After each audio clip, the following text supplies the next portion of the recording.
નમસ્કાર, આપ જોઈ રહ્યા છો નેશન પ્લસ ન્યૂઝ. હું છું આપની સાથે હેતુલ ભગત.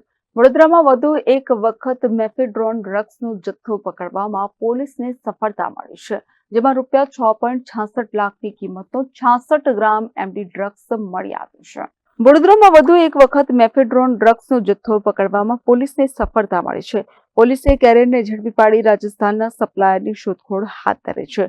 ડભોઈ રોડ ઉપર બુડાના મકાનમાં ભાડેથી રહેતો અશોક મેઘવાલ રાજસ્થાનથી પાર્ટી ડ્રગ્સ તરીકે ઓળખાતા મેફેડ્રોનનો જથ્થો મંગાવી ડિલિવરી આપનાર હોવાની વિગતો મળતા એસઓજીની ટીમે કપુરાઈ ચોકડી પાસે વોચ રાખી હતી.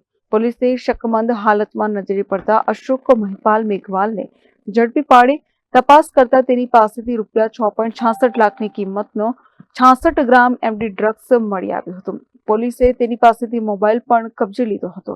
આ ડ્રગ્સ રાજસ્થાનના પ્રતાપગઢ ખાતે રહેતા કાળુએ મોકલ્યું હોવાની વિગતો ખુલતા તેમજ તાંદલજા વિસ્તારના નીલોફર સલમાનને ડિલિવરી આપવાની હોવાની વિગતો ખુલતા બંનેને વોન્ટેડ જાહેર કરવામાં આવ્યા છે. Bureau report, nation plus news, Vadodara. સમાચારોના સતત અપડેટ મેળવવા માટે અમારી નેશન પ્લસ ન્યૂઝની યુટ્યુબ ચેનલને સબસ્ક્રાઇબ કરો, બેલ આઇકન દબાવો અને જોડાયેલા રહો ફેસબુક, ઇન્સ્ટાગ્રામ અને ટ્વિટર પર.